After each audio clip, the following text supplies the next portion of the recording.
Booyah, and it's time for the Game Sports Podcast, the first one of 2026. I can tell you one thing, it's for sure not our first episode. We're well over the 1,000 for episodes here on the game. We've been around since 2016. So let me tell you this.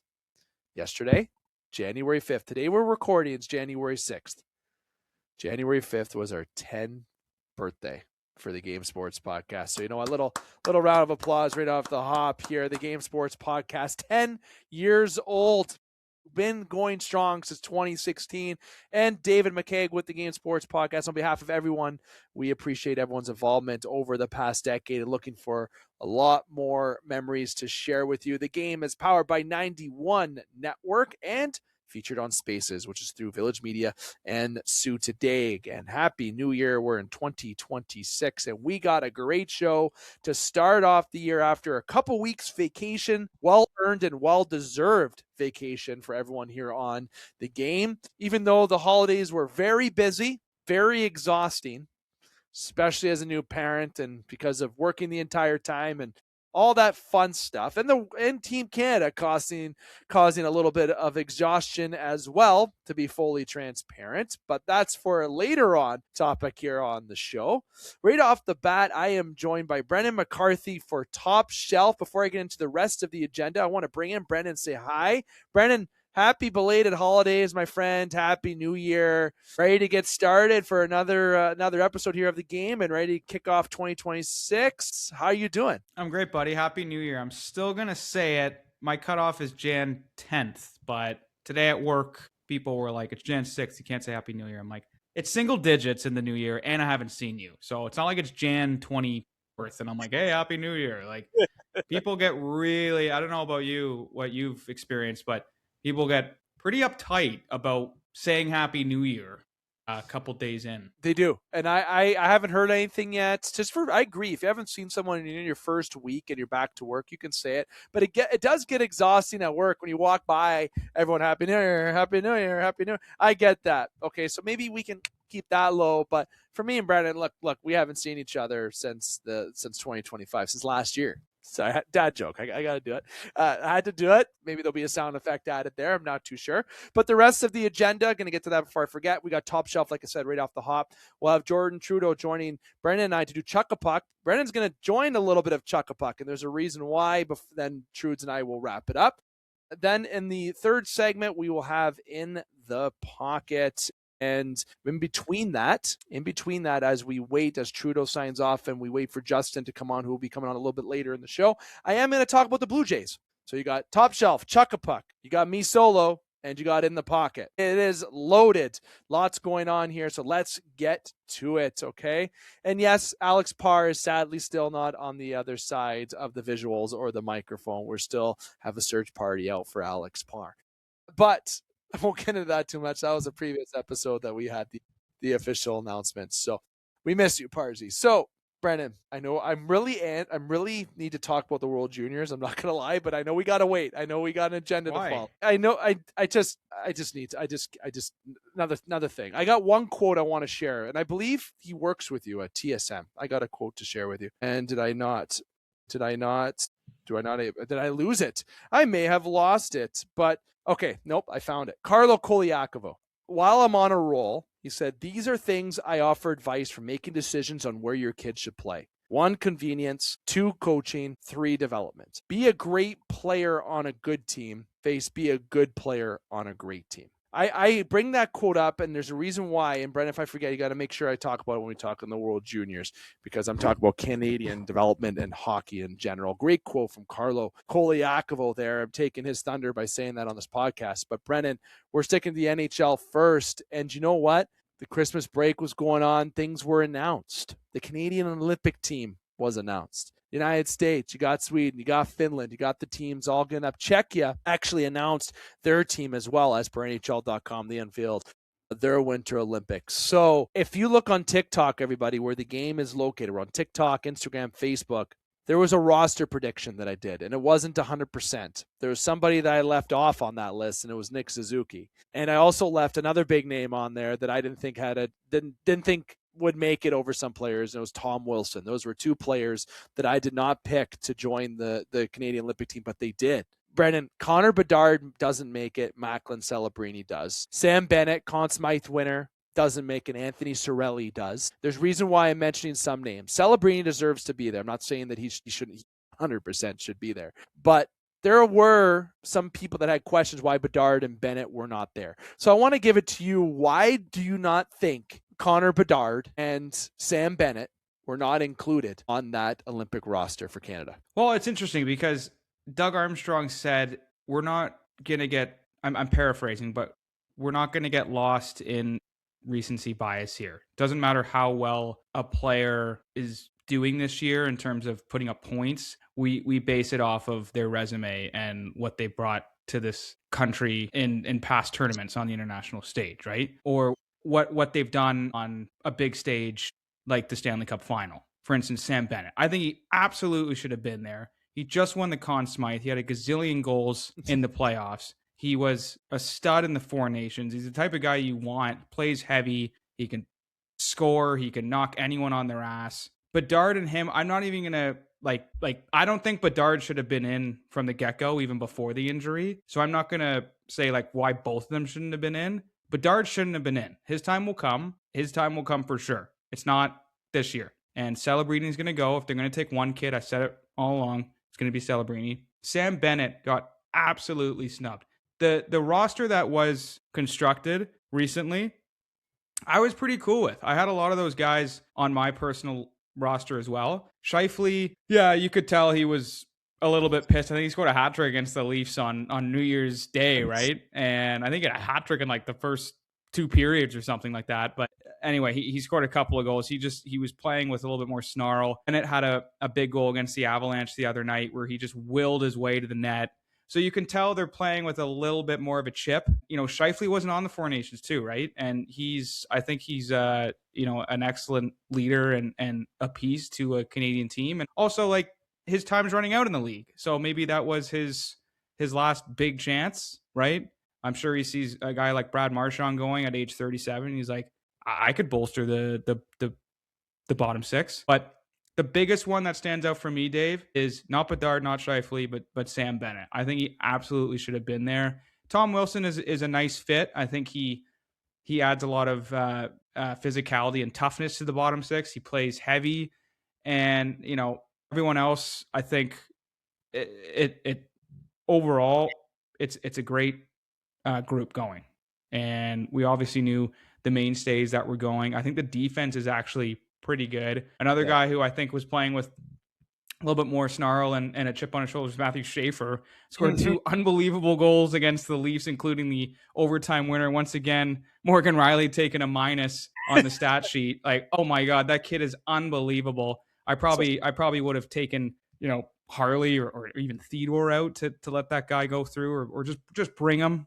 Just for the experience. I don't know. That kid's just an unbelievable hockey player, and he seems like an unbelievable person off the ice. I've never met him, but we've had a couple of TSN talent interview him, and he just seems like a really humble dude. So I wish he got to go. And then the goaltending, I think we kind of expected it would be that trio. But yeah, Bennett is the biggest one, and I'm disappointed he's not there. I love watching that guy play. People ask, hey, who would you take out? So I won't dive into too much. Everyone knows I'm a Bedard believer. And you mentioned people on the stage. Bedard's the best world junior scorer of all time for Canada. But this is, I think, a reason why they left him off is because of his offensive, and they brought in offensive players. And when you look at a bottom six, that's how John Cooper structures a team. And he had a lot of hand into that, right? GMs and him. But yeah, Cirelli, Point, these guys are Point should be there nonetheless. But Cirelli, I know people are mentioning how he shouldn't be. And I've said Cirelli will make it because of how he was at the Four Nations last year. But people are asking, who would you take out? Who wouldn't you? Who would you put in? So if I'm looking at Bedard, I'll tell you who I would take out for Bedard. It is Horvat. I know some people have given me some eye rolls on that, and I'm okay with it. For Cirelli, I would take out Cirelli and put Bennett. For the back end, I would take out Sanheim and I would put Schaefer. Those would be the 3 names. And you mentioned experience. I still think these would be great guys to have in the pocket. But nonetheless, Bedard and Bennett were texted and confirmed today through Elliot Friedman that that they were to be ready in the event of injuries. Obviously, Bo Horvat had a little scare, Wilson, but they're all expected to make a recovery before the Olympics. But if something happens, something can still give them the call. But I have not seen anything about Scheifele. So just to confirm, it'd be Bedard for Horvat, Bennett for Cirelli, and then I would be saying to take out Sanheim for Schaefer, okay? And I say that now, and I will admit I was wrong. Suzuki should be there, and he should be there over Cirelli, okay? I think Suzuki's having a great year, and looking into it more, you were right, listeners and viewers. Suzuki should have been there from the start in my prediction, okay? I was wrong on one. Actually, I was wrong on more, but that's who I think should be in and out. So speaking of Canada, okay, we're going to be talking about Canada a little bit here. They got a good little rivalry, okay, the Olympics with the States. But the States had some minor tweaks. But there's one person that I was very surprised wasn't put on that roster, and that's Adam Fox, okay? And the United States, when you look at Sweden, Finland rosters that were constructed are as expected, okay? But when I look at the United States, not including Adam Fox, I think that was one of the biggest snubs for them, because I still see Adam Fox as a top 4 defenseman on that team, but obviously they had different plans. Very minimal tweaks did that U.S. team have based on what you see in the 4 nations. So when it comes to the Olympics, very excited about them, Brendan. I think it's going to be wild, and as we get closer, we will have definitely more coverage about it. You got to love the talk that it makes about these guys and the chip on their shoulders. You are so right about Scheifele and Bennett. These guys, since they've heard they're not playing, are like, oh yeah, I'll tell you why I should be there, right? It's been interesting to watch. Yeah, and a couple U.S. forwards too left off as well. Cole Caulfield, Jason Robertson, Good Matthew calls, yeah, Nyes, good I think could have entered into the conversation of being just an extra forward. But at some point, it's like, come on, man, right? Like Cole Caulfield, stud. Jason Robertson, stud on the top line in Dallas. I mean, I think with the U.S. up front, there could have been some interchangeable pieces in my mind, right? They were set on Trocheck. Obviously, they got their locks, but there were some guys I think could have been maybe subbed in and out a little,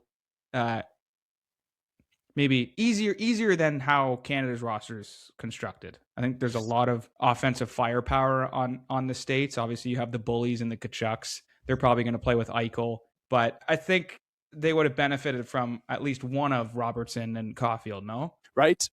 This Caulfield, well, I was surprised he was left off 4 nations, let alone the Olympics. This guy's a scorer, hard worker. Robertson, big body. He can move his body around the corners and move out with the puck. Different than his brother.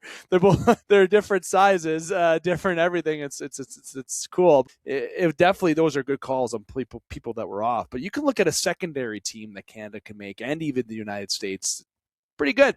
It's pretty good. There's a lot of talent to choose from, and maybe that's the thing. Maybe there is no right and wrong. We sit here as podcast hosts and regular individuals that work on Monday to Fridays, and we see what we think. And in Sault Ste. Marie, I see a fair bit, and yourself, Brendan, Trudeau, we see individuals in the Toronto, Ottawa, right? This is what we see. But the people that see the other players like Tom Harley, like, to be honest, when he came out to the 4 nations last year, that's where he really stood out to me, was that. And I think the kid's a young stud. But this Olympics is going to be interesting. And if Canada doesn't win, you're going to have people blame, this person should have been there, this person should have been there. But I'm not saying as a bias, but I'm going to give you an early prediction who my gold medal is. And I think it's crazy not to think that Canada won't be the gold medalist. And I'll tell you why, not just because of 97 or 87.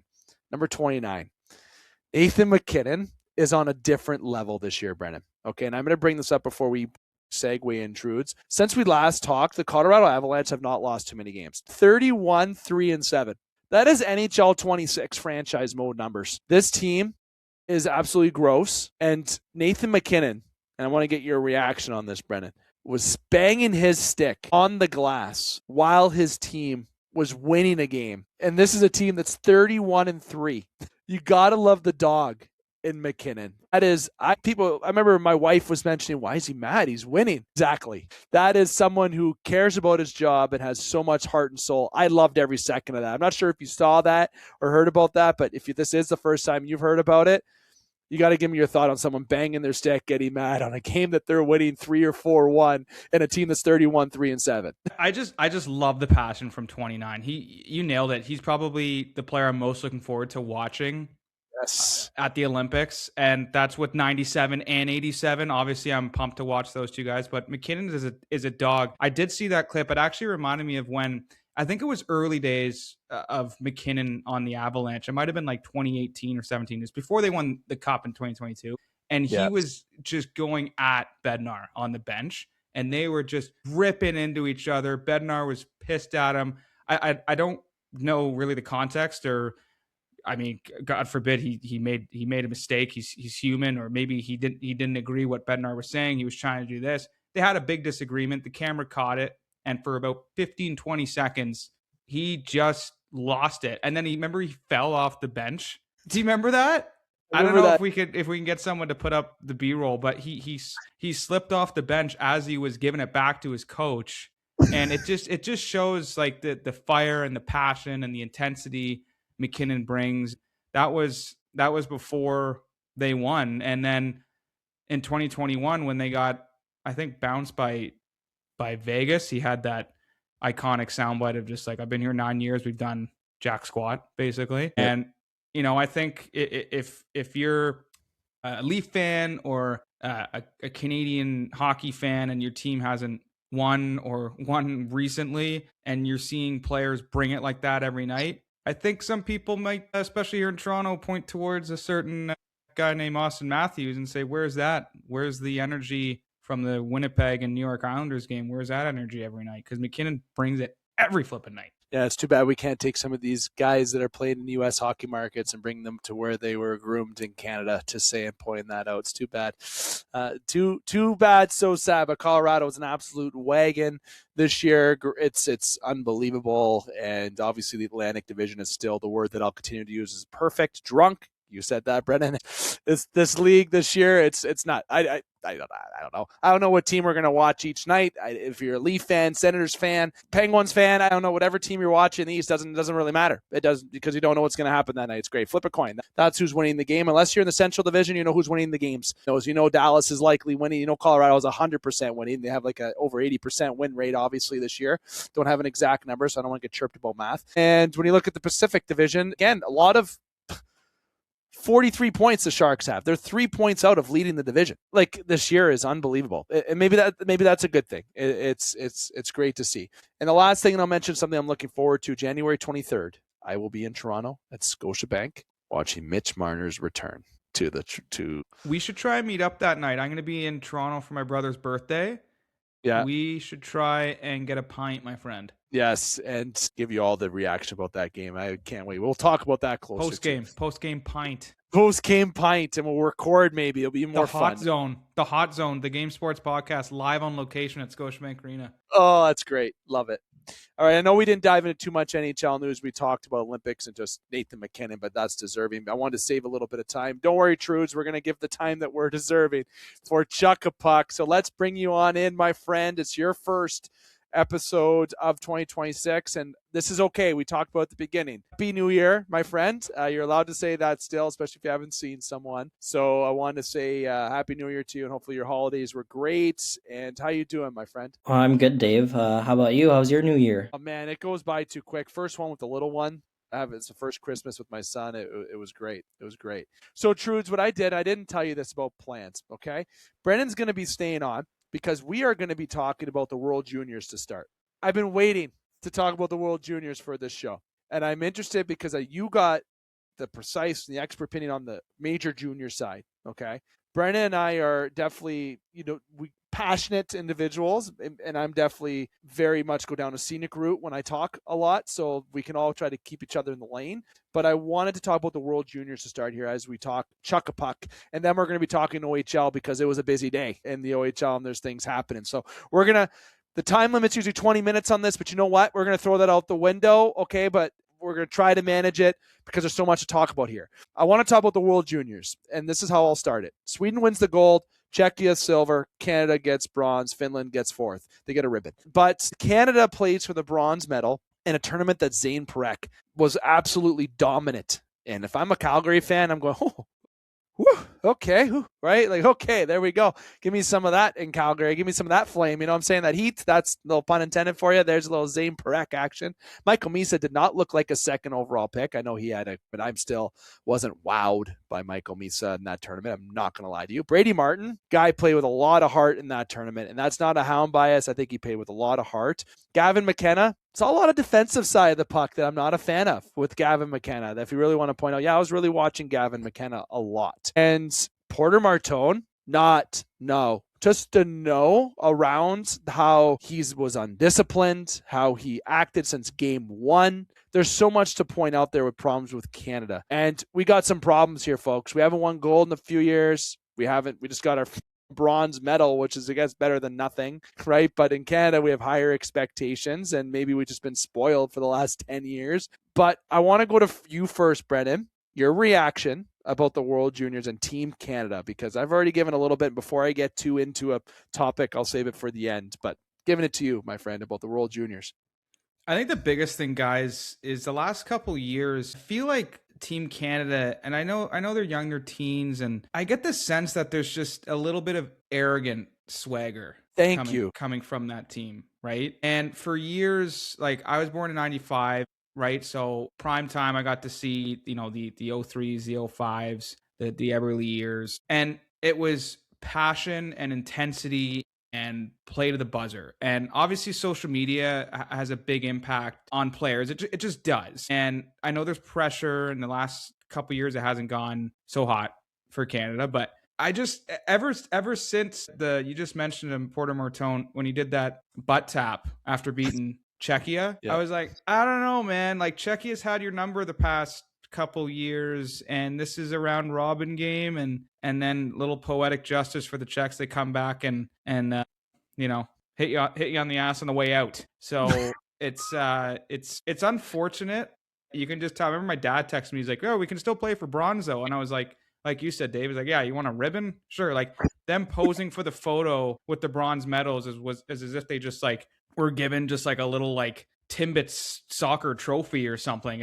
I don't know. It really That's so most improved.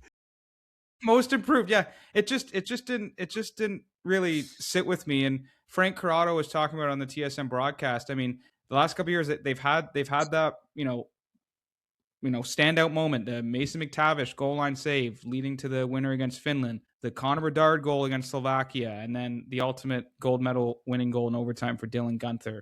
And then since then, it's just kind of been some down years. On the positive side of it, you can say there's more parity in the World Juniors. Czechia, Finland, Sweden, US, Canada, and the competition is really ramping up. I said at work, and I don't know if this is crazy, but I wonder if they would go to like 4-nation style, where you just do 3 in each group and just have like the ultimate dog team competitors there. And instead of getting these like laughable, Canada puts up a touchdown against Latvia, and right, it's just like, yeah, they steamrolled. Was it Slovakia in the quarters, right? Denmark, pardon me, sorry, Denmark. Slovakia was even pretty good too, right? In the quarter, that was in the quarters. Yeah, in the quarters. But Denmark too, it's just like, come on, guys, like, let's, I don't know, save some goals, or maybe like don't count out some teams. Like, Czechia has just dominated Canada, and it's really unfortunate that they got to go back to the drawing board and maybe not just focus on like who's the next guy, like Bedard or Gavin McKenna. I didn't see much from Gavin McKenna, right? You alluded to that, Dave. I didn't see much from that cat. I love Zane Parekh. He's a stallion on the back end. But other than that, I'm not like, this is must see right now. This team is must see. It kind of just was like, yeah, like, we're Team Canada, and you know what? Sometimes you're fed a slice of humble pie, and that's exactly the case this year. Truths, I give it to you. There's a lot there, man. And you're the junior guy. I'm very interested to know your take, because I know these are kids, and I know that. I know they're 18, 19, 20. I know they are. But it doesn't, what I've noticed, and Brendan, you hit it on the head, the discipline, the arrogance, the structure has not been the same. And for that action to occur while Dale Hunter was the coach, that's the last thing I expected, is to have a team that wasn't sound on a disciplinary perspective when you had him as the coach. But Trudes, your thoughts on the World Juniors? And obviously, viewers, listeners, we're gearing it a lot towards Canada because we are based in Canada, and I think there's a lot of reaction there for us to talk about when it comes to that. So I want everyone to know that we know there's other countries and then there's other team that won, but I'll get to that near the end. So Trudes, I want to give you your turn on feedback with Canada and just the World Juniors. Yeah, I think this Team Canada's problem was defense, right? They couldn't keep the puck out of their own net. And when you have two really solid goaltenders like Carter George and Jack Ivankovich, and you're still surrendering +4, +5 goals on the back end, that's tough to overcome. I really think the World Juniors has turned into a really, really fantastic tournament to watch for all countries, because gone are the 3-0 with 3 wins and 30 goals for Team Canada, right? Up until New Year's Eve. So like, that's really cool to see. All these other countries are catching up to the North American countries in the world, and like, that's really cool to see. I thought Czechia played a whale of a game in the semifinal. I mean, I didn't watch them in the gold. I know Sweden would have been really, really difficult to beat, especially after kind of emptying the tank against Canada on the night before. But I mean, they just kept coming back, and there was no stopping it. Zane Perek, in my opinion, should not have been one of the top players of the tournament. It's a bit of a hot take, but defensively, he did not cut it. He definitely did some really good things. He did some wild things. He is probably one of the most, if not the most talented offensive defenseman you could ever see, but he sure gave up a lot in the defensive zone, leading to a lot of those like miscues and the defensive structure you're talking about. If you go back and you watch, he is out of position a lot and leaving Cameron Reid out to dry a lot. Good. That being said, as a role player, Zane Perek was a really, really solid addition to Canada's offense, which I thought they were missing the past 2 years. So he really drove the offense. What Canada failed to do was save him when they miscued on defense, right? Whether that's an extra strong defensive forward, pairing out, like going out with him on the 5 players, or a really solid defensive defenseman. I mean, and this team didn't really have a number 1 defenseman too, right? And that's kind of what they were missing in Sam Dickinson. When it comes to Canada, yeah, you expect gold every year. I think it's difficult when I think social media is difficult right now because, whoever wins gold at this tournament is the best country in hockey. Okay, well, that's not true. I mean, Macklin Celebrini could have still played in this tournament. So, let's not kid ourselves. Canada is still, a really, really one of the top countries in the world at developing hockey players. But, I think just other countries are just, they're getting their Canada's number and they're getting up there, and Canada has to figure out how to adjust, And I really liked what I saw from Brady. He had a really solid tournament. Gavin McKenna as an underager, you know what? It's a 19-year-old strong tournament. So being 17, even though he is like one of the top prospects in the NHL draft coming up, he's not supposed to do well in this tournament. And I think he had well over a point per game, right? So I think he did what he could. Could this team done a bit more? Absolutely. Was it a gut punch? Absolutely. But I think the downfall ultimately, I think that a lot of analysts and a lot of people have said, was the inability to stop the puck from going into the back of your net. And I don't know if that's a theme throughout Canada, but it does seem like the game is becoming more and more offensive, which might be a bit of a shift to like the Eberle years and the Hall years, right? Those guys could put the puck in the net for sure, but they also knew, like you guys said, like you guys hit the nail right on the head, the passion, the willingness to compete. Is that there anymore?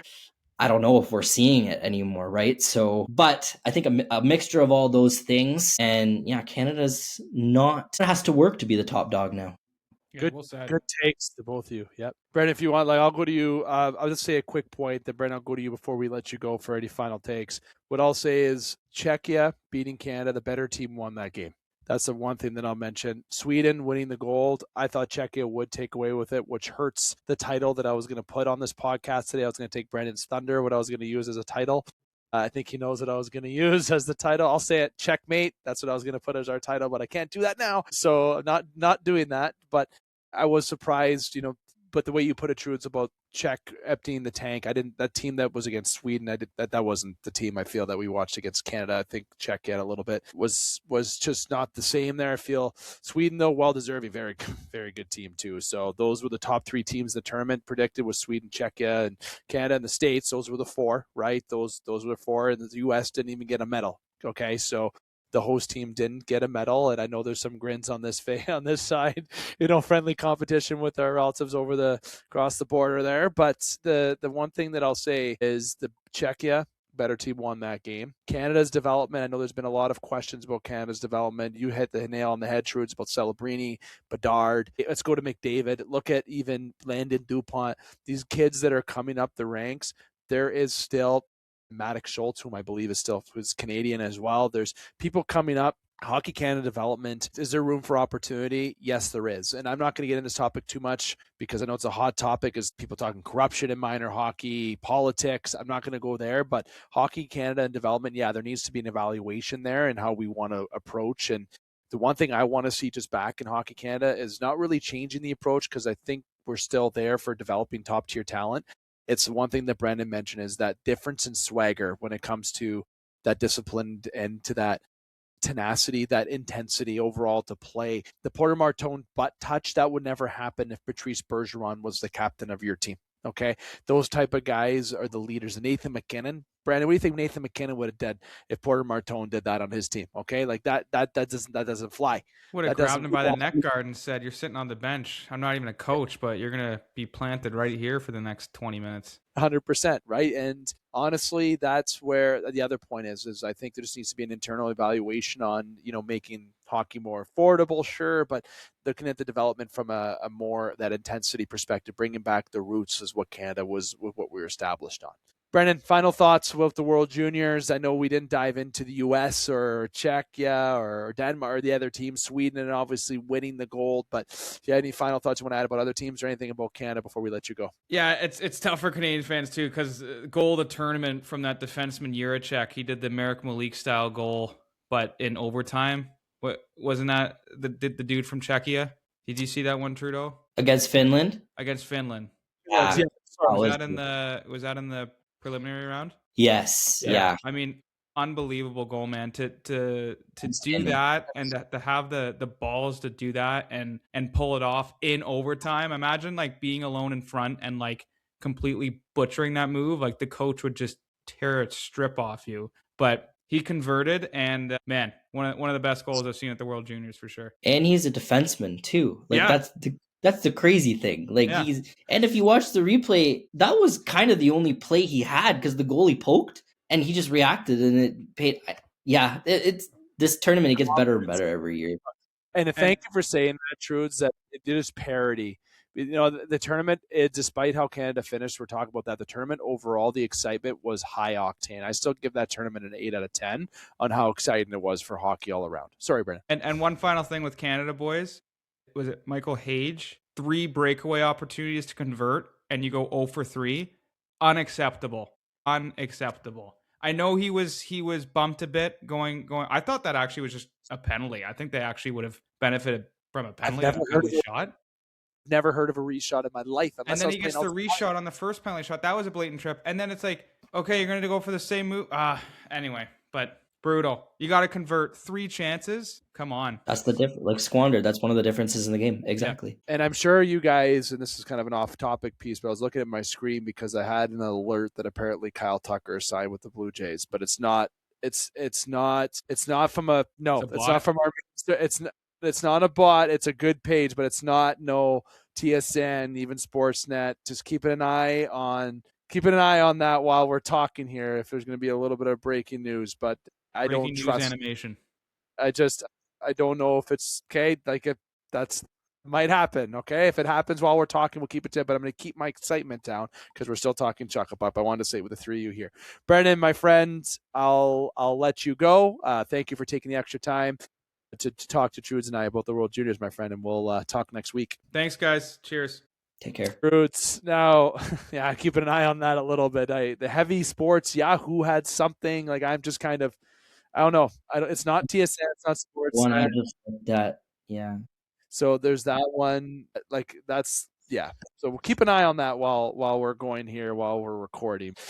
So I want to transition now, True, as I know the time's a little bit more a little bit smaller with having that, but I wanted to give you the floor about updates for the OHL with the trade deadline as much as you can. But overall, the Greyhounds, nothing's official before we came talking on this. By the time the show's uploaded, I think we'll know and have an idea about Carter George. But I'm gonna give you the floor, my friend, on where you want to go with the news, the latest news for the Ontario Hockey League and the Sioux Greyhounds. Yeah, so any listeners looking for Ontario Hockey League news, Twitter is your go-to. But this is probably one of the best weeks for Ontario Hockey League insiders, fans, forum posters, Twitter handles, because there's just a lot of information and speculation and insider really takes that come out.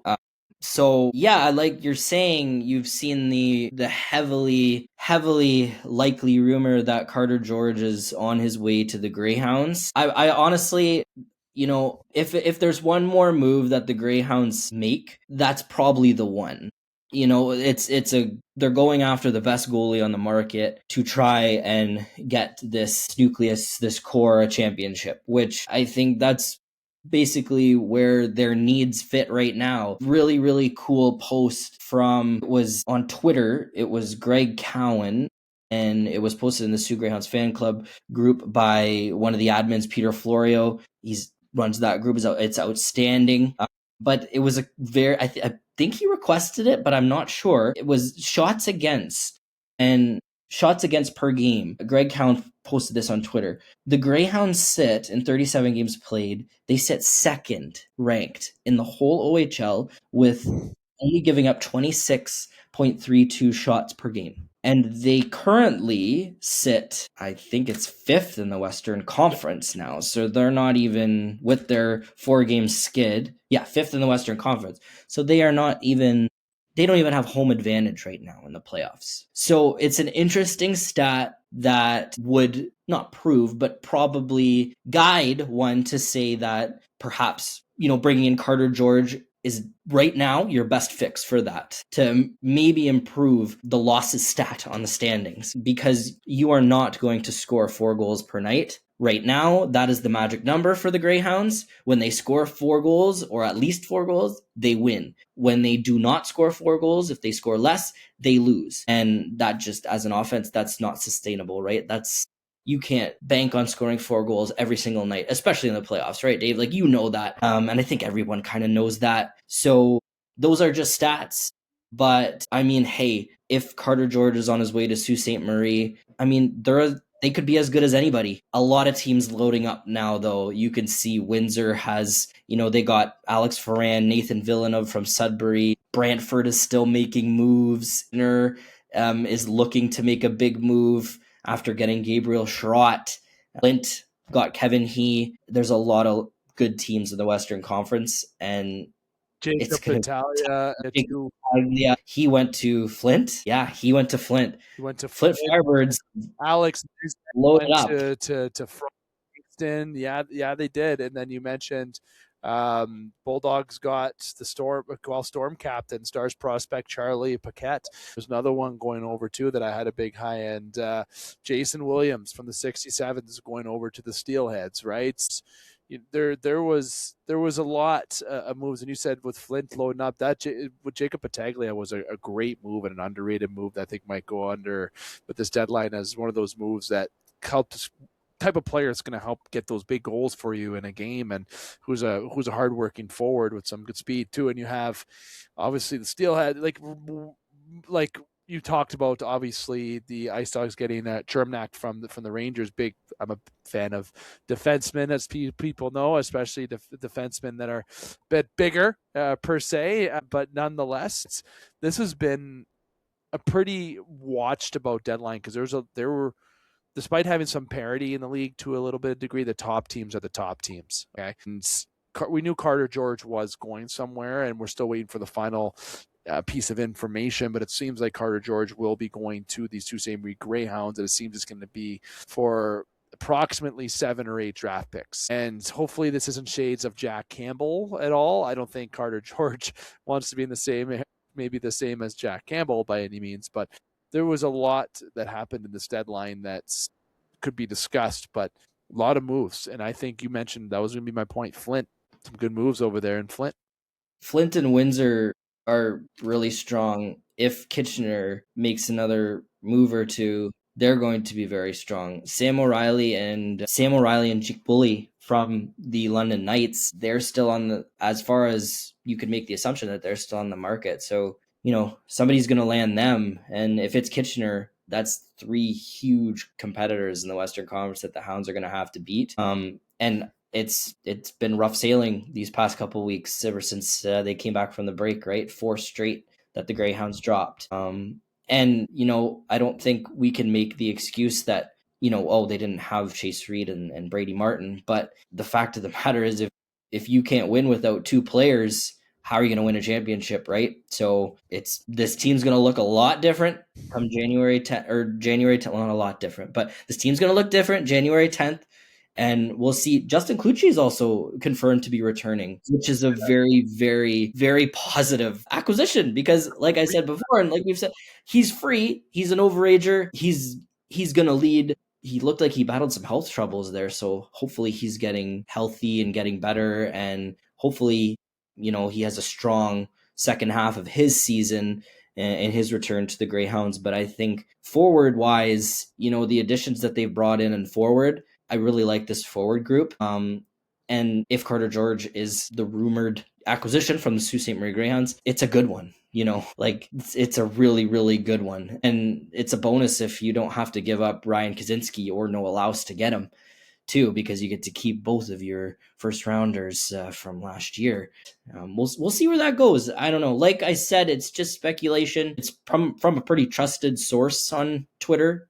So you never know. But it's by the time the show's uploaded by Thursday, I would assume that we have an answer. If the Hounds want it, I don't think there's another team really in the market. I don't know if we talked about that last week, but every other contender seems to have their goalie. So realistically, the Greyhounds have the lead on it, I would assume. The fit seems to be the best fit for him. We'll see. Like I said, I don't want to say I'm scared of these other teams, but I'm kind of looking at these moves like I'm scared of these other teams. Hounds got to execute. The Greyhounds have to go back to executing, and they do play good defense.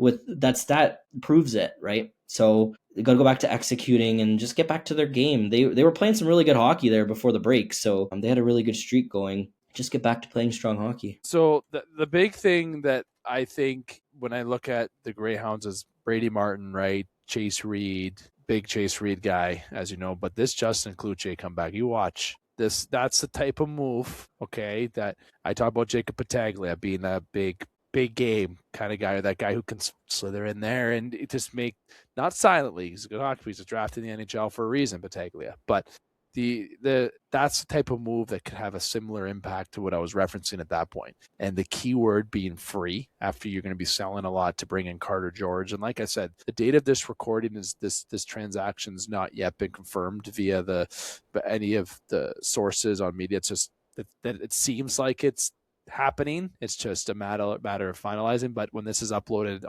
by Thursday morning, we're probably going to know for sure by then, most likely, obviously, and given anything that occurs between now and then. So when you commented us about saying, "Oh, it did happen," just so you know, we didn't know, it wasn't confirmed at 7:52 January 6th. It was not yet confirmed. Okay, so I want everyone to know that if he does come to the Hounds, that just immediately, especially with a team that you brought up at the beginning that does not allow a lot of shots, a goalie that is putting up the numbers that Carter is this year as a goaltender and not having a lot of shots. Look, I'm going to tell you from a former player, I'm going to tell you just from coaching and just knowing that if you play good defense and you have a good goalie, that's a great recipe.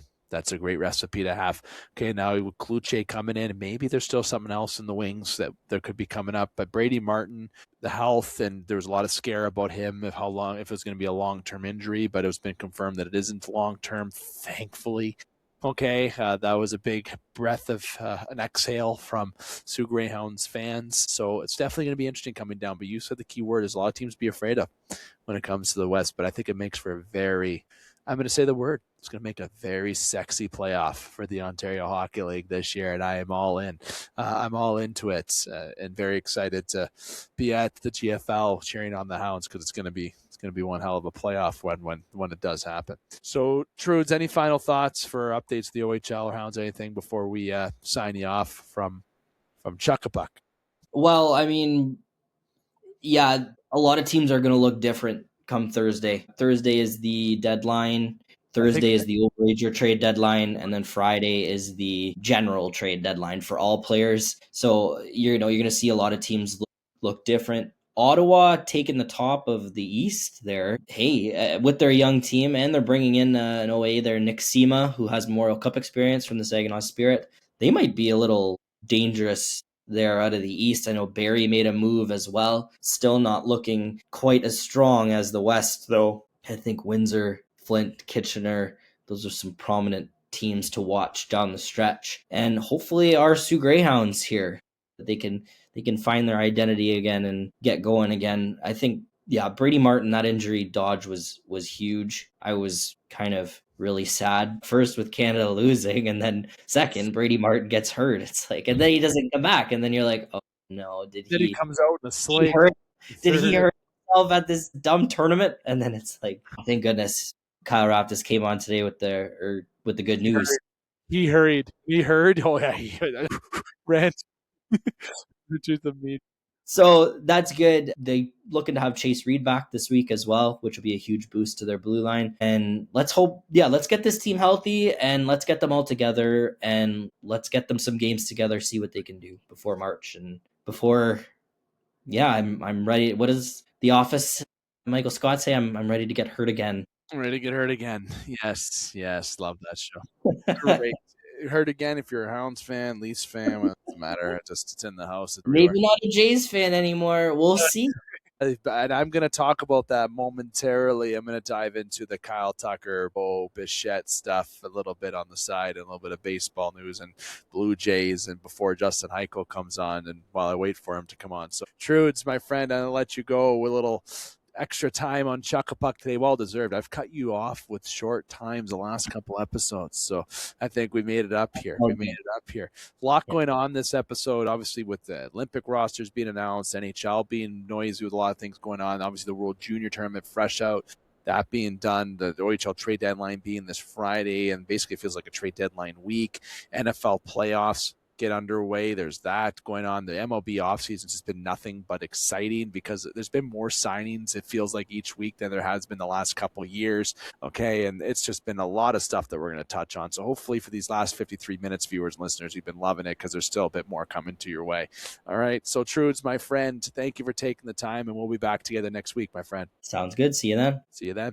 And thank you again to Jordan Trudeau. Thank you again to Brendan McCarthy. We've talked Top Shelf and Chuckapuck. And like I said at the beginning, the 10th anniversary of the Game Sports podcast, previously the Game Sports Show, and January 5th of 2026 being our 10th birthday with the Game Sports podcast. So another round of applause with that. Like I said at the beginning, I will make sure I remind you again at the end. And the Game Sports podcast on TikTok, Instagram, Facebook, wherever you find us, it's at the Game Sports podcast. Now, I am awaiting Justin Hykel to come on, and we're going to be getting into In the Pocket. And yeah, you're right. I'm not wearing my Steelers sweater like I normally do when it comes to In the Pocket, when it comes to playoff time.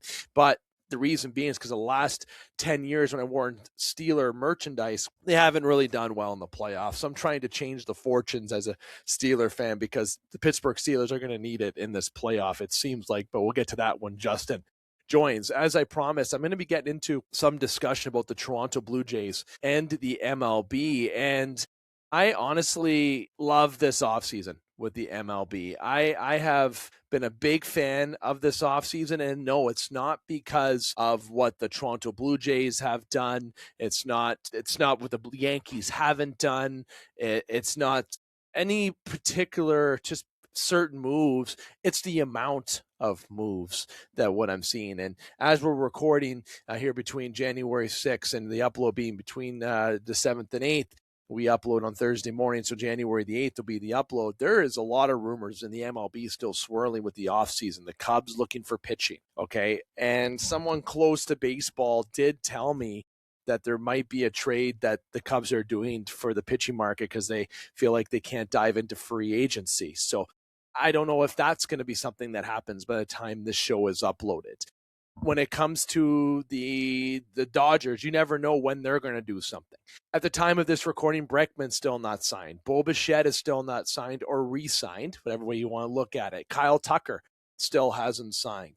And as I sit here, if you listened about 10 minutes ago or even a bit more than that, sorry if I'm incorrect on that, but the Blue Jays are favorites to sign Kyle Tucker, and I'm still trying to refresh my feed over here to see if that is going to update by the end of the show. But it seems that the talks with Kyle Tucker are intensifying absolutely for the Toronto Blue Jays.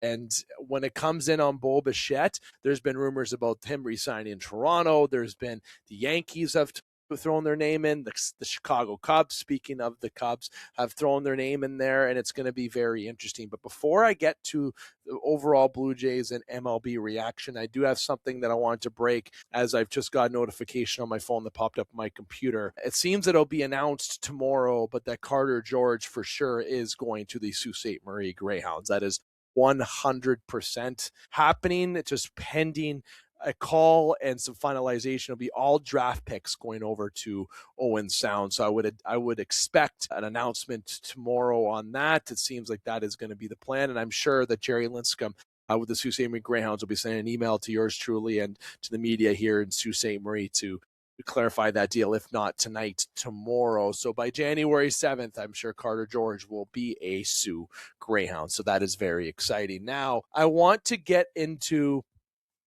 the point with the MLB as I was talking about, because we've already spent a lot of time talking about hockey. So the Cubs, as I mentioned, looking at pitching, looking at adding pitching. Okay, but the Toronto Blue Jays is where I want to get this about Kyle Tucker and Bo Bichette. As I sit here, Kyle Tucker is still not signed anywhere, and I keep refreshing the page. That's what I've talked about a few moments ago when we had Brendan and Jordan here. The contract for Kyle Tucker is going to be north of $30 million. The Toronto Blue Jays have Anthony Santander, who had an atrocious first year in Toronto and just injury riddled and just not himself. Switch hitter, a guy who hit 40 plus homers last couple of years, someone who should have been hitting that ball out of the Rogers Center. And you have Jose Barrios, two guys that have big cap hits. But the Toronto Blue Jays have Chris Bassett off the books, who was $21 million. And I would still hope that Chris Bassett, as a Blue Jays fan, comes back, and I would love to see him in the bullpen.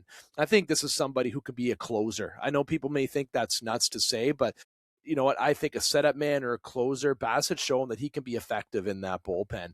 Same with Max Scherzer. Imagine a Scherzer Bassett added to this bullpen. I don't know who would come out because there's so much talent, but there's an opportunity to bring both these guys back. But I mentioned Santander and Jose Barrios because I really think the Toronto Blue Jays should be looking to try to trade Anthony Santander to anybody who will take on that contract. And there are teams that would certainly welcome potentially somebody that they can almost get for next to nothing, to be a switch hitter, to be a DH, play left field, maybe like the Pittsburgh Pirates. They have, they got like O'Neill Cruz. They got some individuals on that team that they're really trying to change, but maybe Santander would fit well in Pittsburgh. Maybe there's another team out there like the Colorado Rockies that would be interested in bringing in Santander, somebody as to DH. I would really like to see the Blue Jays move Santander, but I don't want them to see the movement of Jose Barrios. But that has been a big rumor for the Blue Jays to move Barrios because of money. And that's if they want to sign both Bo Bichette and Kyle Tucker. And I do think it's realistic that the Jays can sign both Tucker and Bichette, but it's just if the price tag is going to be right. And it's interesting to see what happens with Kyle Tucker as we sit here, if anything changed on the show or tomorrow. But nonetheless, as we do sit here, Bo Bichette is still unsigned as well. And with the Toronto Blue Jays not having him signed yet, I think I'm going to take the opposite route to it. And that route to it is that the longer it's being waited that he's signing, that at the end of the day, that the likelihood he is signing in Toronto. That's the way that I look at it, okay? But other teams checking in, and the more we wait, that means some more teams are going to get a little bit more desperate to spend some money, just like how we see the Blue Jays are intensifying the Tucker pursuit. they're looking at probably offering a little bit more money and probably a little bit more term. So that's going to be very interesting as this offseason continues, but I got to give a 10 out of 10 to this offseason for the MLB. Not like I mentioned, not just because of the Blue Jays, what they've done, not because of what the Yankees haven't done and what the Dodgers, all that. This has been a very, very entertaining offseason, and teams that have really swung and missed in this offseason, they still got to count the Mets on that. I still feel that Cody Bellinger is staying in New York, but he's going to the Mets. Imagine the Yankees miss out on bringing in somebody, re-signing Bellinger, or doing anything. That would be, I'm sorry, Yankees fans, I would love it as a Blue Jay fan and a baseball fan. But overall, this MLB season, what I wanted to touch on before we officially, because Hyke is now ready to start talking, to wrap up the baseball point, Breckman was one thing I want to mention. He's got to stay in Boston. That's where I think with the Blue Jays obviously bringing Okamoto and having that infield coverage who can play also left field, first base. He's mostly a third baseman and first baseman. Look, the Blue Jays aren't that adding apparently. You got teams that are going for all in. You've had the White Sox make a very good splash with Murakami going there. The big power hitter. That's absolutely massive. It's good to see the White Sox get that talent. And it's good to see the Blue Jays sign someone out of Japan as well. And it's not somebody named the LA Dodgers. But I mentioned Breckman because that's a third baseman that the Boston Red Sox can't afford to lose, but that the Chicago Cubs would love to have. So Boston, Chicago, someone who's outstanding, Alex Breckman, either Boston or Chicago. If I got to choose, he is going to be staying in Boston. Cody Bellinger, New York Mets. Telling you right now, New York Mets. Kyle Tucker, you know where he's going. I've been talking about it on this show. There's been rumors. Blue Jays is where I'm standing. Number 4, Bo Bichette will re-sign in Toronto. So you will have both because of what I've talked about. Movement opportunity. Much as I don't want to see Barrios go as a fan, maybe the option of Santander. Rogers Media is spending that money because the goal is they want to bring multiple World Series to Toronto. If I'm a free agent, not because I'm a Toronto fan again, I'll say, to see this young team that has this term and guys are going to be together for more than 3 years, there could be a lot of hardware coming north of the border for baseball for years to come if you want to sign here. And as I mentioned earlier, the Cubs are going to be active in pitching, but nonetheless, the 4 big names, the Breckman, Bellinger, Bichette, and of course, Kyle Tucker being the 4 names still on the board. And the way this offseason's going, I think they're going to go quick, and the news is going to keep on being rapid fire. Like I said, this has been the best offseason that I can remember with the MLB. It's so entertaining to watch and wait and to finally see some nice things come north of the border. It's nice to see. Now, if it can happen to another team that we cheer for, that Hyke and I both do, with the team in the background and the hat that he is wearing. But let's bring in the individual that's been waiting, the OG himself. This has just been brief baseball chat with me. And as I've broken the Carter George news to you earlier, and a little bit of baseball fun filler chat per se, as we waited for Justin to talk in the pocket. Comment below what you think is going to happen the rest of the MLB offseason. Where are these players going to be going? Where's Kyle? Where's Cody? Where's Bo? Where's Alex Breckman going? Is there any other moves that are going to be happening? You let me know what you think. Now, without further ado, in the pocket, partnered with Sports Center Bar and Grill, Sault Ste. Marie, Ontario's best sports bar over 5 years in a row, best wings as well. The one, the only, ladies and gentlemen, the legend, the man that will answer any question on live radio, even if it's about the Cleveland Cavaliers GM in 2017 on live radio. A little bit of a nod for everybody on our 10th birthday hike. This is the 10th, and officially January 5th was the 10th birthday, 10th anniversary officially has came for the Game Sports Podcast, formerly show. And I brought that up just for a little memory. It's too bad that EJ isn't on the other line, because I would have talked about the story about how he made it on the show for the umpteenth time. But just like your Cavalier story, I had to make sure I said it again because it's so hilarious. Yeah, it's, good. It's kind of crazy, actually, that you say 10 years. That's 10 years is a little nuts. Like I said, it's pretty well old enough to drink in the West End. That's little Sault Ste. Marie humor for you there. If you get it, you get it. If you don't, yeah, interesting last week of the season last week. That's kind of crazy. First week of 2026. I definitely did a botched job on my picks and didn't hit save on my phone. So congrats. Little newsbreaker there. Congrats to Dave. I went 0 for whatever last week. So here we are. Unless he completely shits the bed in the playoffs, I think he has won the pick'em this year. Back to back, no big deal. No big deal. EJ's laughing. EJ, we can't never talk about the EJ story. That is the thing. The guy had an 0 for a week and he kept in the hunt. Yeah, he had an 0 for a week and he was like one point behind us. We were talking tough though. If you listen back, we were very confident with our standings, and we may have led you guys astray on that. But honestly, all in good fun. I think it was one of even our. I think usually the top person's above 78% when they're right, and I don't know what the number is right now, but I think we're barely hitting 70% accuracy this year. Yeah, it's not great. Yeah, that is not a usual number for us. We're averaging, like I remember the last couple of years, we had 3 people out of the 4 who were always in the 70%. So this has been more of an off year for us, but I think that explains, Hike, how the season has been in the National Football League. It's been an unpredictable year. I think that is the best way to put this season, is unpredictable. I still think last year was more exciting.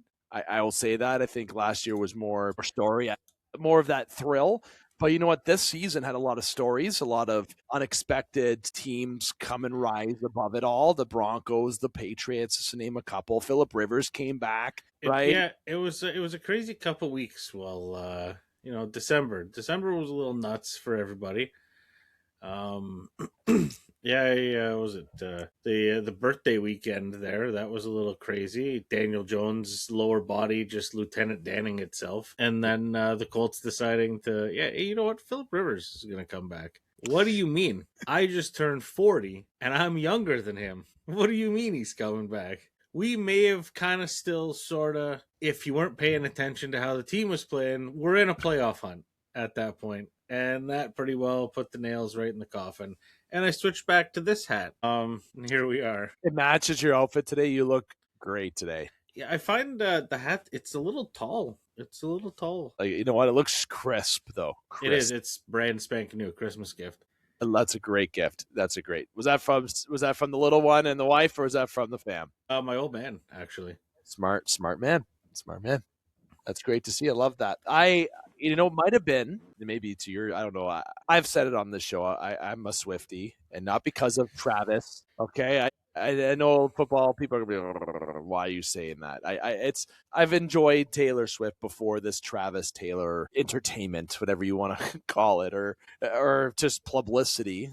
And it might have been Travis Kelce's last game. It almost seems like, given the charitable work, the podcast stuff, I almost feel like he is done. But am I incorrect? Has Travis Kelce got more in the tank, one more year, or do you think he's done? Because I think he is.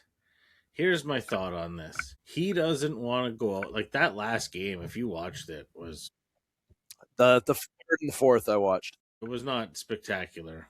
That's not how he wants to be remembered. And I feel like for Patrick Mahomes to have a comeback story, he needs his guy. So I think the Chiefs are going to try to run it back next year with what they got, maybe a couple improvements, and see what they can do. Because honestly, this year was kind of a fluke year for Kansas City, I think. I mean, I've been a pretty negative reviewer of Travis Kelce over the last couple of years. I've thought he was kind of overrated the last little bit, just because Patrick Mahomes doesn't have anyone else. That's who he's got, and they're winning, so that's who he's going to go to. And we could peel back layers here, and everyone can shit on me by all means. I'm just not a big Travis Kelce fan or a Patrick Mahomes fan. But I think for the Mahomes comeback story to work, he needs Travis Kelce, and for Travis Kelce to be back another year, Mahomes has really got to talk him into it. But I also think he doesn't want to go out like that. And we all know that he's got better in him than the way this season went. And he was still their lead in reception.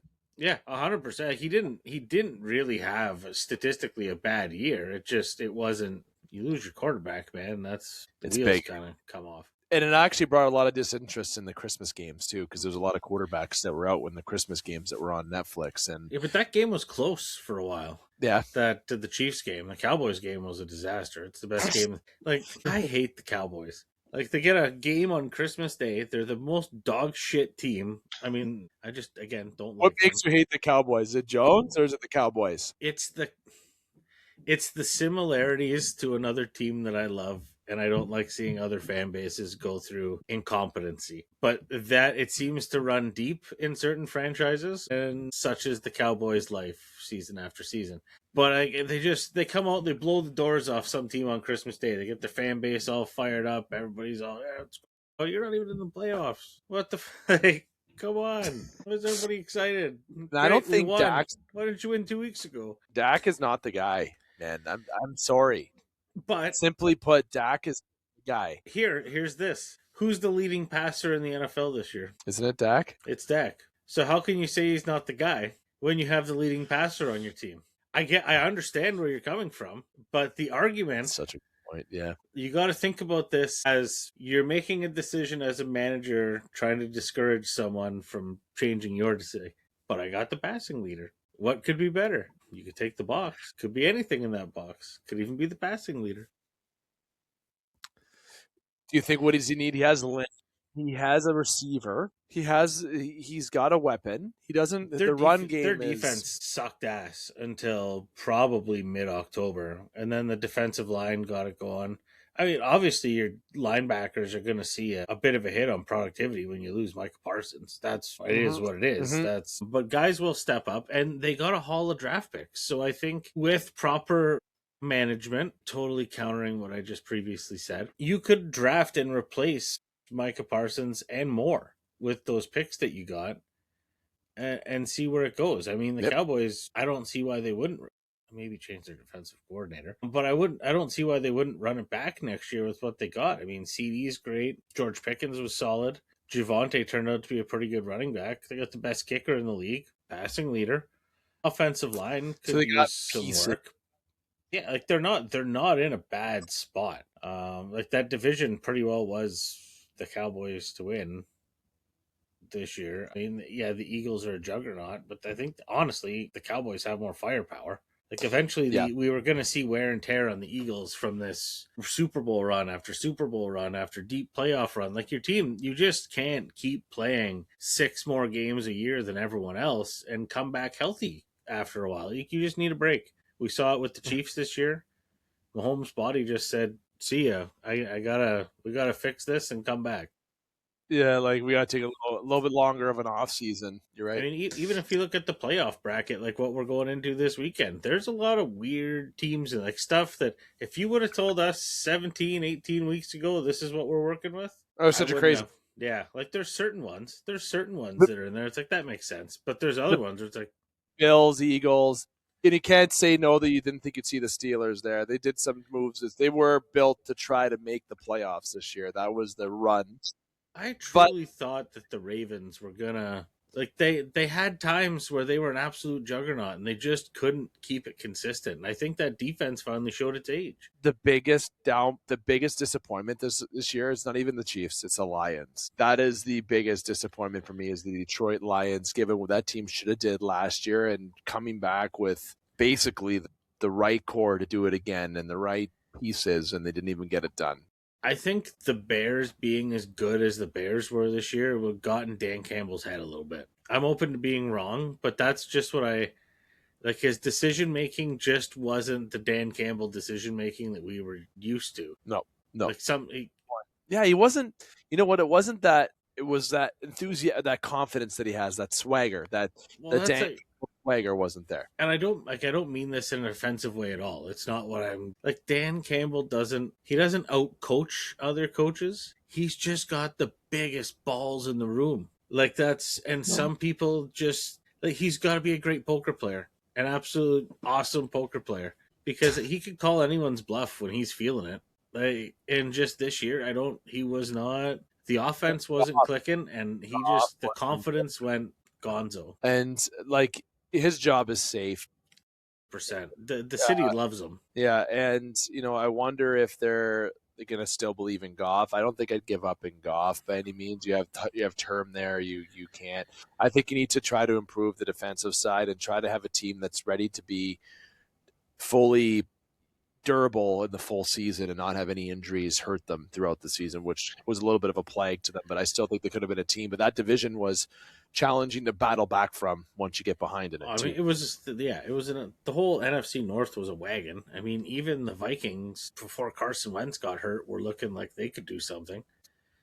What a weird statement that was, but even the Cincinnati Bengals, Joe Burrow just seems to cannot stay healthy. You got the Jackson, the Ravens. What the heck was that? And speaking of the Ravens, to break the news, breaking it in real time with today, John Harbaugh gets that's and surprising, just kind of fired after 18 seasons with the Ravens. I'm gonna tell you something. If that was the Steelers that lost, we'd be seeing Mike Tomlin's name right now. They would have been the other way around. I'm telling you right now. So Steelers winning is the thing for that program, because Tomlin shouldn't go anywhere because he's made for Pittsburgh. But I was very surprised the Ravens fired Harbaugh, man.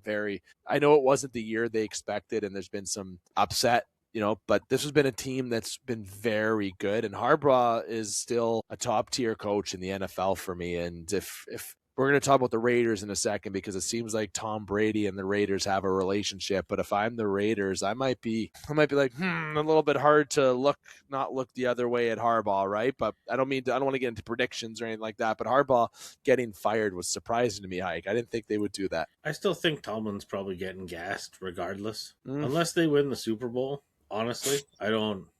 You think it has to be Super Bowl for him not to get fired? Really? I don't think Aaron Rodgers is coming back next year. The quarterback market there's nothing out there. And I don't really see Mike Tomlin as the guy to develop a quarterback. He hasn't. I mean, Tom Brady. Bill Cowher, was the guy who kind of got Ben started. Tomlin came in a little bit after. And then, yeah, that's true. I mean, the Steelers' majority of their success was Cowher to Tomlin transition period. Yep. And then they had that. I mean, Mike Tomlin's been cruising for a little while here on just making the playoffs. And after a while, just making the playoffs, especially in a city like Pittsburgh, isn't really gonna cut it. You need a little bit more excitement. I mean, the last time you guys were in like the second round of the playoff, you were still playing at Heinz Field. I don't even know where the hell you play now. 2018, Shire. No, it doesn't matter. That's the key stat I was going to bring up, is success in the playoffs has not been the same. And you can count winning 2 Super Bowls and losing one to Green Bay, but the past is the past. When you're a passionate football nation like Pittsburgh, having the team that they have, and this is a team that was built defensively to be successful. Ramsey in there, you have Watts, you had the players that you brought in, very successful, just like the Ravens. Henry, Jackson, a lot of people thought this was a Super Bowl favorite this year. They're not even in the playoffs. I picked the Lions to win. They're not even in the playoffs either. That's why this year has been unpredictable. But Harbaugh, I don't think it's going to be that scenario where he takes a year off. This guy's getting scooped. This guy's getting scooped up. Yeah, 150%. And very quickly. I don't know if it's going to be the Raiders. I don't know if there's going to be a team that fires somebody. That's what I mean. Teams will fire their coach to have him. And if you're look at some of these teams that get knocked out this weekend. Yeah. You're a team that consistently is getting into the first round of the playoffs, can't really get past. Is Cleveland knock on his door, divisional rival? I was more so referring to the Steelers, but you're looking at Pittsburgh. Yeah, okay. That's interesting. That would be interesting too. That I wouldn't say no as a Steeler fan. Well, he's used to the Pittsburgh Steelers organization is willing to give their coach a lot of rope. You want time, you got to figure it out. We're willing to. He's coming from an organization where he was there for 18 years. The Ravens have only ever had 3 coaches in their history. That's wild. That's He's great. The longest tenured one. That's bonkers. Absolutely bonkers. He was getting ready. He could start collecting a pension from there soon. That's how long he was there. Yeah. And I would honestly, I would be more surprised if he left the AFC North. I think here's this quote of the day. Your point was good, but this is a quote of the day that I just saw. Obviously, he was fired. It was fired. A quote that I saw just on an outlet. It's that this, for him to not have a job is ludicrous. And Harbaugh, this individual believes that John Harbaugh is the best coach in the NFL on this. I don't know if I want to go. Is this the Tony Dungy one? No, it's an online platform from a random. I'm just from the breaking Yeah, news because in there. Tony Dungy had a And this was a 4 minute. This is just 4 minutes ago. This was posted. It already has 38 likes on this platform that I like. So this person's getting a lot of likes. So it seems like there's a lot of people that agree with this comment, saying that he's the best coach in the NFL. Top 5, yes. I'm hesitating on 3. I don't know why I'm hesitating on 3.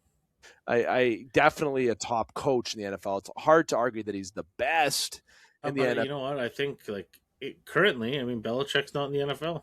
Pete Carroll just got fired. Is Andy Reid better? Or maybe not now after this year, right? I bet you what I'd like to see their win-loss record side by side. We'll do that next week. We'll come back with that information. Yeah, I like that. We'll do a little good one. Yeah, I like that. That's a good comment. Quote, and I called it quote of the day best because I knew it would create a little bit of conversations for us and I don't think Tomlin's the best coach ever. Do I think Tomlin's top 5? Heck yeah. I think Tomlin's top a good 3. I think Tomlin's top 3 confidently. Like Dan Campbell, he's a very good leader of men. Do I think he should have any business play calling? Not really. Honestly, if I had to really pick top 3 right now, I got to go Andy Reid, Tomlin, John Harbaugh. Those are my 3. And I'm sorry if that doesn't give a little bit of love to, about Nick Sirianni. I know there's people saying, what about Nick? Still young, still got some stuff to prove. Belichick is retired. Bill Belichick's retired. Okay, so if Bill was still coaching, he'd be in the top 3 for me too. And who I would take out to be John out of those other 3.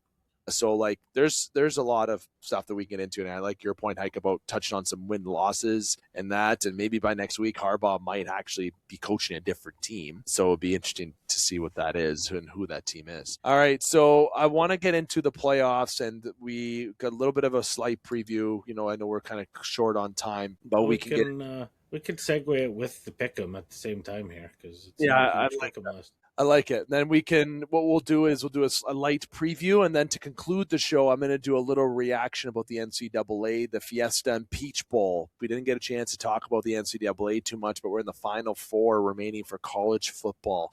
So I'll do a little bit of love on that before we wrap up. But Hike, I'll give the floor to you about what's the first round of the playoffs. And sorry, let me give you the right term, the NFL wild card. So Saturday at 4:30, we got Rams and Panthers. Didn't think I'd be saying the Panthers were in the playoffs. Mm-hmm. Honestly, didn't think I'd say that, but here we are. Part of me thinks that the Panthers could maybe, there's a chance if they get up 2 scores, there's a chance that the Panthers could maybe do this.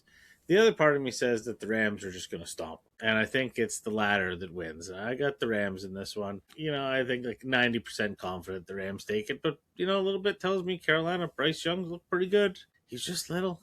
You just can't see. And Saturday night game, we got Chicago, Green Bay. Green Bay has not looked great since Mike Parsons got hurt. That's nothing to take away from the offense. Offenses look pretty good. Josh Jacobs having an okay year. Jordan Love going to be coming back from injury to start this game. But I don't think Green Bay's defense just isn't going to hold up. I think Chicago is going to blow the doors off of them and, cruise through this game. Here's my Sunday 1 o'clock. I think Buffalo got hosed being a 1 o'clock game, by the way.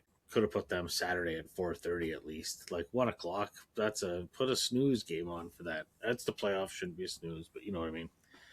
I'm taking Jacksonville in this one. I think Buffalo is going to... They haven't done a lot to amaze me this year. Josh Allen and James Cook can only take you so far.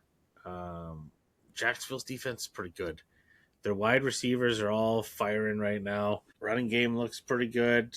Jacksonville looks a little more hungry. Buffalo, I think, is going to struggle with this one. I'm taking Jacksonville. San Fran, Philly, I am taking the 49ers over the Eagles. I think the Eagles, much like the Chiefs, you've had too many deep playoff runs. I mean, Saquon hasn't looked like himself this year. A little bit of dysfunction in the locker room. If they're talking about your team on First Take 5 days a week being the first team, the first block of the show, there's some drama going on. It's like the Vanderpump Eagles going on here this season. So I'm taking San Fran in this one. Whatever quarterback they start, Brock Purdy, Mac Jones, whoever they want to throw in there, they're going to do it. Patriots over the Chargers. Chargers just haven't had an offensive line this year. I think it's going to be competitive to a point, but I think the Patriots blow the doors off of them. There's just too much hype around that team. Drake May. Yeah. And then Houston, Pittsburgh. I think you know how I'm picking this one. I hate that I've picked two AFC South teams to move on, but here we are. I'm taking Houston over the Steelers, and we will see free agent Mike Tomlin sometime next week. Come on. Yeah. Tiebreaker, Houston 24, Steelers 21. So it's close, respectable. There's a little bit, And then New England 28, Chargers 18. Most points this week, Jacksonville. Fewest points this week, Carolina. So I love that you gave the preview for that. There's one thing that I missed to talk about. I can hear people probably wondering when the Ravens missed that field goal, did I think the Ravens were going to win that game? You damn right. I didn't think they were missing that kick for the life to depend. I had it in my mind saying, "Oh, imagine if they missed." I said that to my wife, and it happened. And I remember Team Canada losing to Czechia, which is another freaking embarrassment. I'm sorry, we've talked about it on the show already. I won't go there. To see the Steelers at least win was a little bit of a win for me, and that only to maybe survive one more week. But it was still a very entertaining. I can't believe that he missed it, and I'm sure that he's not sleeping well. That was wild. So I want to make sure I mention that. But talking about the playoffs, because we don't have time to dive back into the news side of things. Thanks for doing more of the preview hike. I'll keep mine more simple. The Rams over the Panthers. Good for the Panthers getting there, but the Rams are just a better football team. I got the Bears as well over the Packers in a very close game, though. I don't think it's going to be a blow off the doors. I think it's going to be I don't know if you consider blow off the doors 10-point differential, but I would say that this is going to be a touchdown, a field goal advantage by the Bears, and the defense of the Packers aren't just going to be able to hold the Bears offense. So I'm going to say that the Bears are going to walk away with that one and move on. I'm going to pick the Bills over Jacksonville. For a couple years, I've thought about the Bills being favorites. I've thought about the Lions this year maybe being it. There has to be a time that Josh Allen, even though he's had a lot of individual effort games, not to go to none. There has to be a game where he does it and gets them over the top and they ride some momentum. There has to be a time that happens. And I think this might be it. I think this is a gut feeling pick. I do think Jacksonville's, shown to be the better team this year as from a consistent factor, but I'm picking the Bills just from a full gut. I'm going to give you the lamest media pick. I'm going with gut on this one, and that my gut's going towards the Bills. I got the Eagles over the Niners. I just think success is just the Niners have had success too, don't get me wrong, but it's just about where the Eagles are and able to I think get through that playing in the playoffs. I think this was a team that underachieved this year a little bit, and I think against playoff, it's a different season. I think the Eagles are going to be making some noise. Patriots over the Chargers. Oh my, good. I'm not a fan of the Patriots. They're my least favorite football team because of Tom Brady. But it's because Tom Brady was so good and I got respect for Tom Brady. Okay, it's respect. It's like the Detroit Red Wings in the thousands, and it's like the Yankees in the thousands. These teams that were just always won when I was a kid that I didn't like. That is the reason I feel for the Patriots. But this is a new era, and this is a pretty exciting team to watch, are those Patriots. But hot take, this is the only game they win this playoffs. Just saying. The Steelers will beat the Texans, but that'll be the only win for the Texans. Oh, maybe I jinx it. The only win for the Steelers this playoffs, okay? And it will save Tomlin's job. But at the same time, I had a good quote from someone mentioned who was on the show, Dane. He mentioned that there's no way that you're going to get more than 10 points on that Texans defense. And that is such a good take. It is so true. Seeing Houston's defense, best defense in the NFL, I believe. Yeah. So that's too challenging. But I wonder if there's got to be a kink in armor, and is that kink in the armor going to be in the first playoff game, especially on the road against the Pittsburgh Steelers, against a experienced quarterback? Metcalf is back, who's going to be playing with a little bit of I would say, a little bit of an anger. Maybe he can keep his hands near his body. I would be most advised, and maybe near the football as much as possible to catch it. So I'm going to pick the Steelers for this one to long the playoff run, but it's not. I'm going to tell everyone that it's not going to be longer than one than 2 games for the Steelers. I'll be straight. I got 20-17 Steelers over the Texans, winning by a field goal. Winning the game by a field goal. I'll even say that. Chris Boswell missing one for the first time in like 4 years. He's going to make up for something big, and that's going to be it. They get there by missing a field goal from the Ravens. They're going to get to the next round by winning by a field goal by one of the heartbeats of that team. 21 Patriots over the Chargers. I think that game's going to be good. I think it's sneaky good, but those Patriots, that is looking good. Rams will have the most points this week. Carolina the least. Sorry. I think the percentages speak in that. I was really debating that the Chargers might get less over the Patriots, but I don't know. I think that might be my favorite game of the week. I don't know. My eyes are really pointing towards that Sunday night football game. It just seems like it's going to be one heck of a football game. So that is the pick'em, and as Hyke said, barring a miracle, it seems like I'm going to win this year, and barring people forgetting me forgetting picks and that happening, not registering or hitting save. I made sure I hit save. That would be the pick'em for this week. So Hyke, that's great stuff. Any final thoughts on the NFL before I kind of wrap us up with NCAA? No, I'm looking forward to the weekend and kind of let's see what happens here. I mean, I'm excited. We got some new teams in there. We'll see how it shakes out. I love it. It's new blood in there. New blood. Carolina, best of luck. But the NCAA Fiesta Bowl and the Peach Bowl. We got the Fiesta Bowl, which is on January the 8th at 7:30. And we got the Peach Bowl as well, which is on the 9th, which is Friday at 7:30. I'm going to tell you 2 things. Miami and Ole Miss, good football teams. Okay, whoever wins that gets a little bit of bragging rights for the Fiesta Bowl because the winner of the Peach Bowl is the one who is winning the college football championship. I'm telling you right now, Indiana looks disgusting. And I'm telling you that as an Oregon fan. I am an Oregon Ducks fan. Justin can tell you that and admit that, and he can also tell you why I'm that, I think. But been watching Oregon for getting really into college football since we started doing the show, even before. And watching Oregon last week was great football, but watching Indiana just absolutely dominate Alabama and seeing that offense, I just don't know if that team can be stopped. They're number 1 ranked for a reason in college football. And as much as I would love to see a national championship to Oregon, I think last year there was the year that they should have done it.